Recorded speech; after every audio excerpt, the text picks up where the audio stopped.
You're listening to Eat, Theatre, Sleep, Repeat, Blackpool Grand Theatre's podcast. Your fun-filled look behind the curtain. Get ready for incredible stories, backstage gossip, community highlights, and plenty of star power. Let's dive in.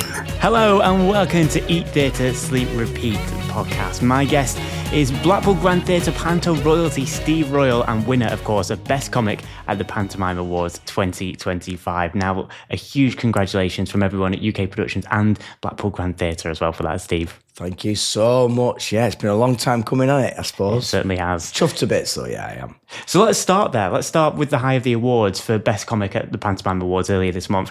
It must be incredibly, just the walls are falling over there. No, that's just me just plunging into a pool as I speak. It must be incredibly heartwarming to be recognised for all your work. Yeah, it is. I mean, these things are always subjective, aren't they? Any kind of awards. And I'll be honest, I've been very cynical of these. I'm cynical of reviewers as well, because I always think it's just one person's opinion. I'll let the whole audience be the reviewer of pantomime, etc. But it is rewarding when you do get the recognition. I think the main reason is when you stay in one place, like I've been at Blackpool now for 22 years, and you kind of think you've been forgotten in other places. Most comics, of course, would travel, and they would have probably done 22 theatres in the time that I've been here. So you get seen by a lot more people, I suppose. But it's nice to just get that recognition and make people realise, yeah, you're good at your job. That's all. I suppose that's what you want to hear. Everyone wants to hear that in whatever you do, don't they? So you win, of course. Your name's called out, Steve Royle, Best Comic. Yeah. And you head onto stage. Yeah. Had you already had everything prepped? Not at all. No, because I was totally shocked. In fact, to the point where on the way, well, first of all, I'll tell you the big hint. What made me think I wasn't going to win the award was I got sent a ticket during the day. Now, bear in mind, I was doing an Easter Panto. I was on tour at the time. And the show didn't finish till 6. And that's when the awards ceremony started. So I thought, right, I've got a 2-hour drive from Bedworth in the Midlands down to Woking where the ceremony was at. I thought, I'm only going to make it for the last half hour. If they put my award near the end, then we're all right. Anyway, as we're driving down there, I'm thinking, I get sent the ticket, and the ticket said I was on row M in the stalls. And I thought, come on, winners don't get row M. This is like second to the back row of the stalls. I thought, if I'm all the way back there, there's no turn. So I was saying to my wife who was driving, I'm going, take your time, love. She says, oh, should we stop for yeah, let's stop for a coffee. Stop for a coffee. We really dawdled down there, mainly because I was angry before. I genuinely thought I was angry that I hadn't won. I was so bitter that they hadn't won before. I assumed I wasn't going to win it. So when we finally turned up, I started to get hints then, because I was getting messages from the production team going, Steve, your award's next. You need to get in the building. So my wife dropped me at the stage door. I thought that was going to be the quickest way in. Wrong, because the lady on the stage door is going, and who are you again? I said, I'm Steve Royle. I'm up for the next nominated category. It is me. And she's going, oh, well, let me get you a lanyard. Now, where have I put my lanyard? I said, just get me in the building. Let me in the building. Eventually, Cameron from UK Productions came running round. And he literally grabbed me, ran into the theatre. I sat down just as they were announcing the nominations. So I probably sat down for 1 to 2 minutes before they called my name out. And I was so shocked. So I prepared nothing. And my opening line was, I said, I'm in utter shock. I said, I only finished on stage 2.5 hours ago in Bedworth. I said, and my wife's still parking car. She's only just dropped me off. And I got a laugh, and I'm going, what you're laughing at? It's true. It's just actually happened. It's just you, though. That is you. Whenever you go onto stage, it's just that sort of everyone. I don't know. We just fall about laughing, and it's just something about you as a person that you bring that sort of that warm energy, onto stage, and then you bring that out of people. It's lovely. I mean? Yeah, listen, you're not the first to say this, and the problem with it I think anyone who has what they call funny bones Now, I will concede at this moment that I must have funny bones because people keep telling me I have funny bones. But when you have funny bones, you can just never recognise it. For me, I'm just going about my life. I just do what I do. People laugh at me in the street. I'm going, what have I done? I could buy this cup now from a shop, and the people go, actually, he came in, he's so funny with that cup. I said, I just picked it up and I put it down and I paid for it. And how is that any different to anyone else? So, I don't think that ever registers. What was funny, though, was when I went on stage and I thought, because of my wife legging it with me and driving me there, I thought, I'm going to dedicate this award to Janet. So I give a heartfelt speech to her. I said, I want to thank my wife. I said, and I'm going to dedicate this award to all partners and wives of award winners. I said, because without you guys, we couldn't do pantomime because they hold the fort at home, make sure you are free to mess about every Christmas. And I finished the speech, left the stage and walked through some doors. And as I opened these double doors at the back of the theatre, my wife was there and they wouldn't let her in. She says, she said, what's happened? I said, I've just won the award. Oh, have I missed it? I said, yeah. And she went, this lady won't let me in because there was someone speaking on stage. I went, it was me. So they wouldn't let her in to see me. So I give a heartfelt dedication to my wife. Poor lady. This is again just testament rather to a dedication. She'd been waiting outside for some bloke to finish on stage. It happened to be me. Well, hopefully someone's got it on video. They can relay. Yeah. So you win on stage. What's next? Do you go out and celebrate? How did you celebrate? Well, it's like all these things, isn't it, with these award ceremonies and stuff. There's a lot of faff afterwards because there's all people wanting interviews, there's all photographs, etc., etc. So we did all that, and then there was a free bar. I'm not saying I didn't take advantage. I did take full advantage of the free bar. That's good. And my hotel was only a short walk away, so that all worked in my favour. Yeah, we just had a drink. It was, do you know what? It was nice meeting people because you have Panto colleagues and people that you work with maybe more than once. But generally speaking, I'll tell you other comics like me, other people who are situ in theatres up and down this country. There's quite a few who are regular appear in their local theatre. We never get to meet them because I wouldn't take time to go and see another Panto because we're all so busy at that time of year. So it was nice to meet other people and them know who you are. That was probably my biggest surprise. Is there were proper like celebrities coming up saying, "Hey, well done." I'm going, well, you know who I am. It's amazing. Don't forget to follow Blackpool Grand on your preferred social channel. You've become such a huge part here of the Grand Theatre and the Grand Theatre's Christmas time.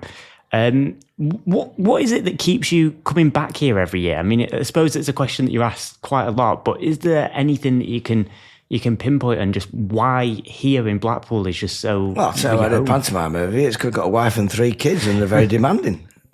I do get paid for it. Anyone with 3 daughters will tell you, you need to keep working. Of course. No, in all seriousness, I get asked this question a lot, and it's one of the reasons why I can never envisage myself doing pantomime anywhere else, regardless of the offer.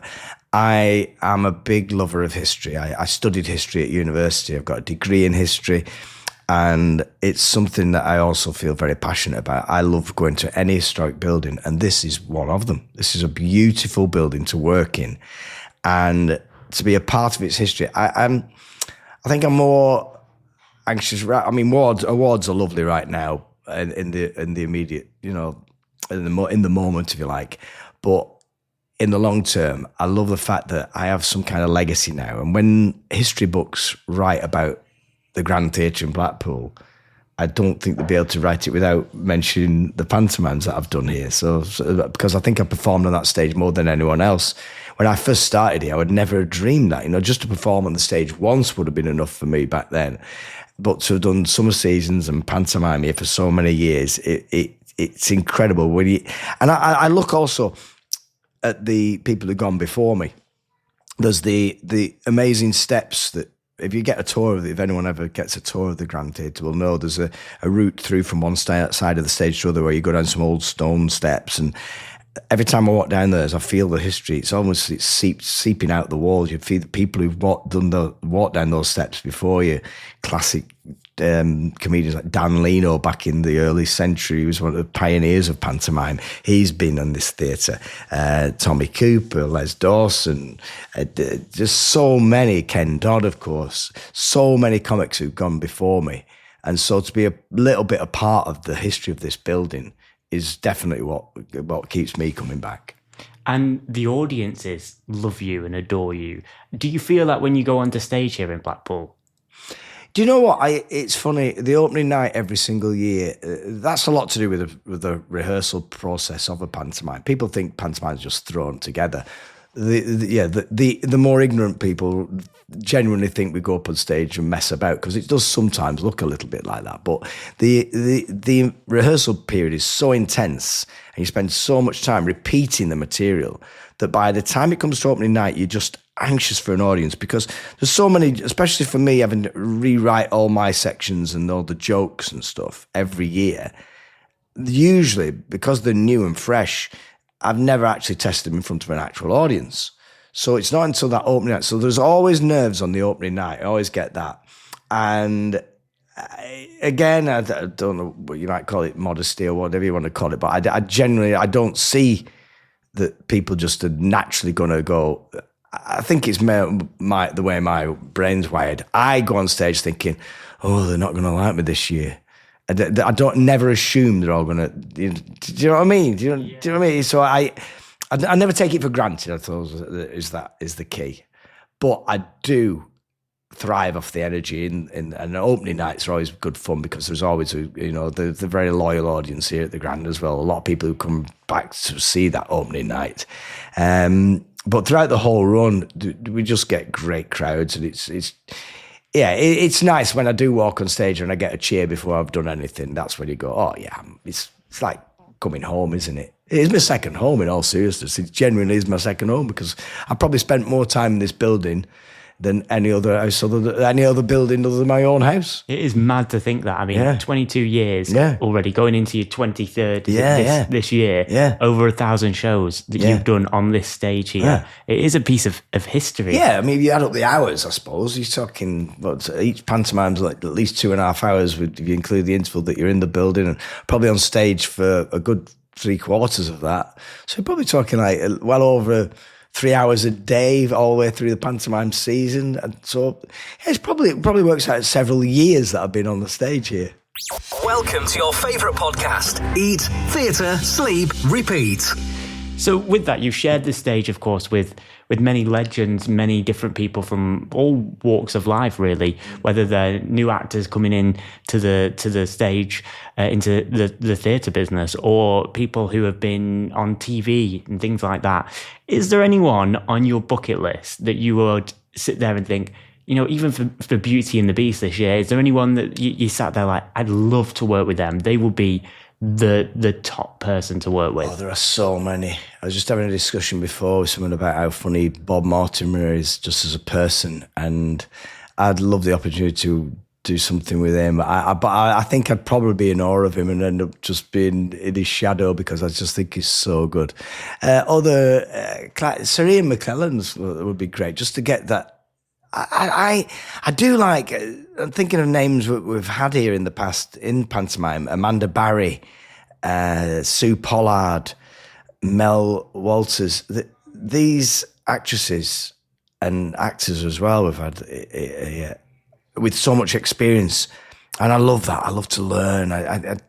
One thing I can say to any budding artist of any entertainment genre is, never stop learning, because you can't stop learning if you watch other people all the time. And so I just love I love this show business. I love it. I do. I shy away from a lot of the glory things like award ceremonies. I'm not particularly a big fan of those, but I do enjoy the business itself, and so I do like to take up, absorb the knowledge of people.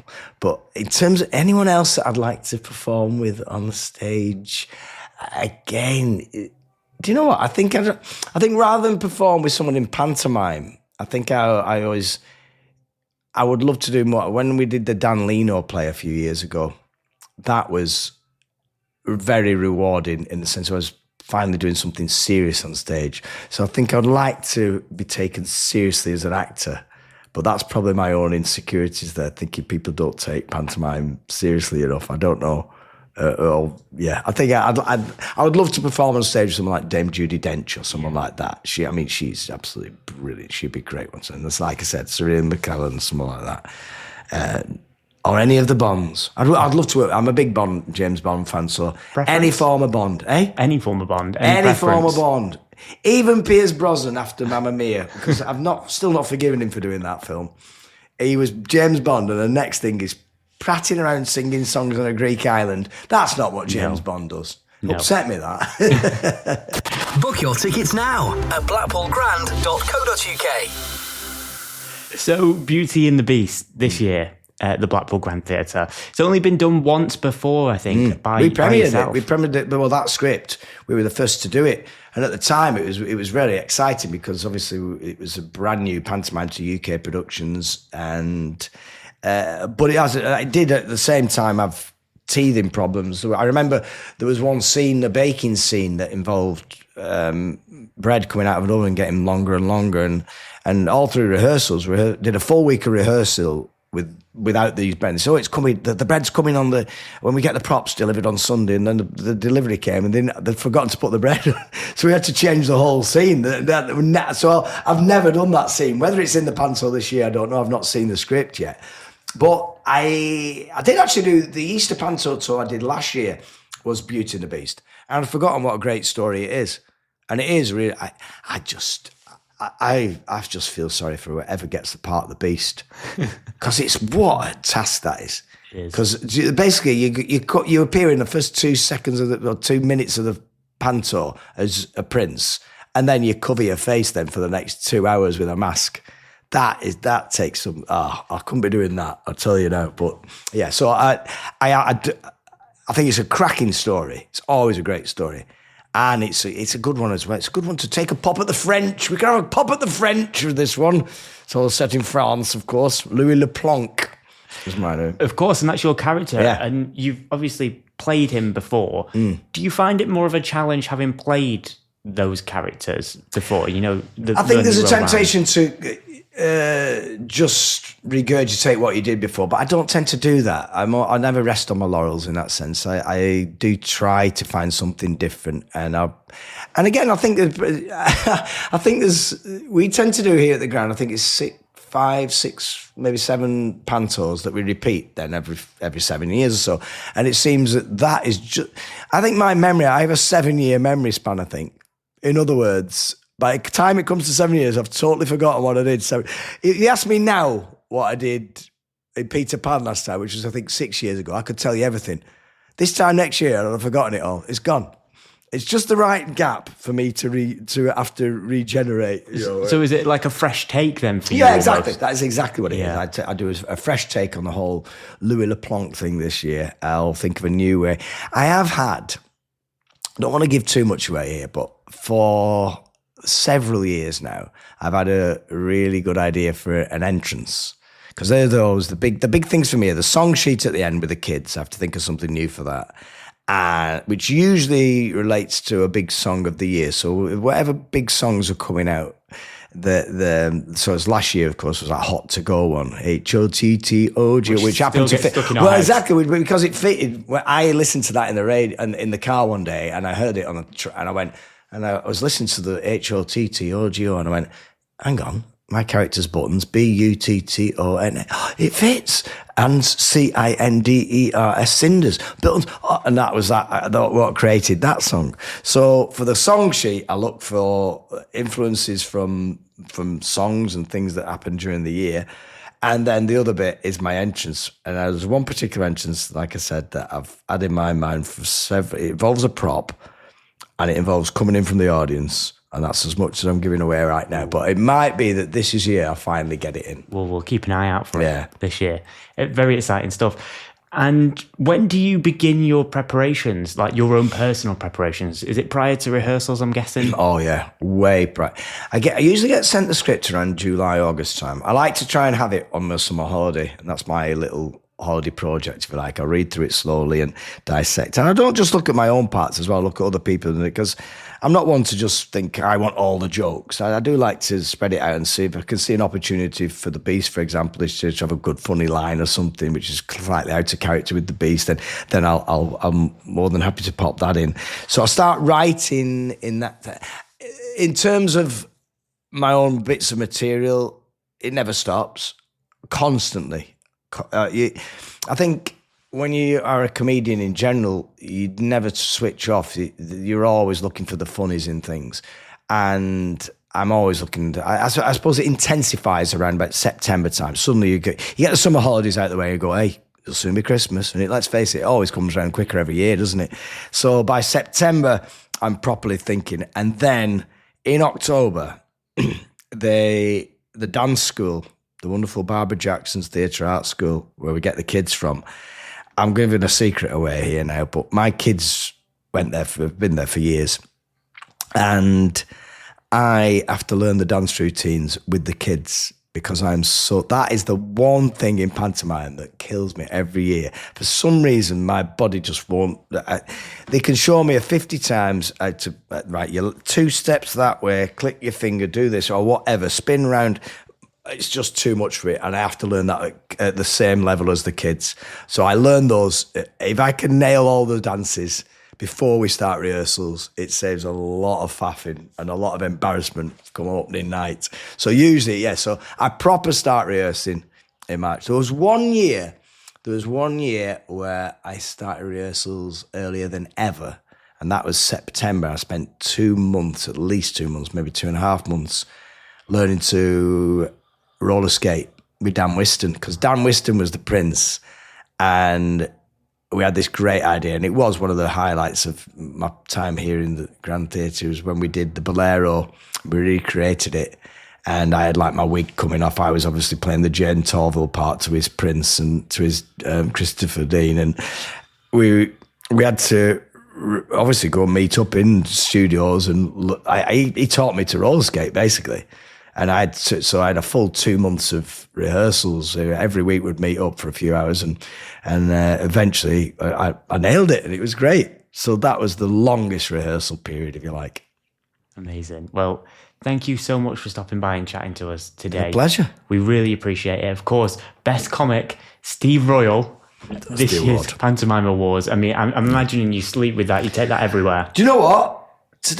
Because I've been on this tour, I gave it to the wife that night. I went straight off and down to Weymouth to continue, and this is the first time I've seen it. In fact, I had to ask her this morning where it was. I said, where have you put my pantomime on? You who was? She'll tell you, back of a cupboard. Oh, no. She put it in the back of a cupboard. I went, I said, you're kidding me? She said, we're having a lot of work done on the kitchen. She said, well, I thought it'd be safe there. I said, it should be in the window, that. Needs pride of place. I think I'm going to get it mounted. It's about the thickness of a double glazed window. It is, very thick. I'd have it mounted inside. Imagine that on your front door. That would be, too pretentious for me. I don't think I'll do that. Amazing. Well, we're looking forward to Beauty and the Beast arriving here at the Blackpool Grand on Friday, the 5th of December, 2025. And it runs all the way to Sunday, the 4th of January, 2026. Steve Royle, we're really looking forward to being there. Thank you for joining us. Always a pleasure. That's a wrap on Eat, Theatre, Sleep, Repeat. Thanks for joining us at Blackpool Grand Theatre. And don't forget to like, most definitely follow, and join us again. Until next time, stay fabulous.